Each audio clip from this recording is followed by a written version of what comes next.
আসসালামু আলাইকুম রহমতুল্লাহ। তাল তাল একটা বিষয় লক্ষ্য করলাম, তাল সেটা খুঁজে হচ্ছে মানুষ যেরকম রাষ্ট্রভেদে তাদের জাতিগতভাবে তাদের ভাষাটা ভিন্নতা লক্ষ্য করা যায়, ঠিক তেমনিভাবে পশু পাখি সবারই ভাষার ভিন্নতা লক্ষ্য করা যায়। এদেশের বিড়াল দেখতে পাচ্ছেন, এই বিড়ালগুলোর সাথে যদি আমি বাংলায় কথা বলি তাহলে এরা ভাষা বুঝবে না। যখনই আরবিতে এদের সাথে ভাষায় কথা বলা হবে, ভাষায় আরবি ভাষায় ডাকা হবে, তখনই তারা সেই ডাকে সাড়া নেবে এবং তাদেরকে আরবিতে যখনই আসতে বলা হবে তখনই তারা আসবে, যাইতে বললে যাবে।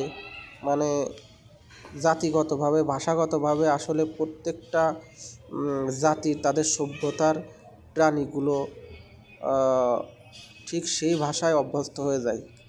এটা খুবই লক্ষণীয় এবং খুবই ভালো লাগলো আমার কাছে। আমি এই বিড়ালের সাথে কথা বললাম আরবিতে, বোঝে, বাংলায় বললে বোঝে না। বাংলা ভাষাটা যেরকম বাংলাদেশের বিড়ালগুলো বা পশু পাখিগুলো বাংলায় ডাক দিলে ওরা সাড়া নেয়, অবশ্যই আসে, কিন্তু এখানে বাংলায় বললে কোনো কাজ হবে না, এখানে আরবিতেই বলতে হবে।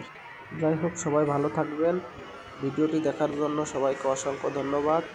সবাই নতুন নতুন ভিডিও পেতে চ্যানেলটি সাবস্ক্রাইব করে দিবেন। Thank you so much. By.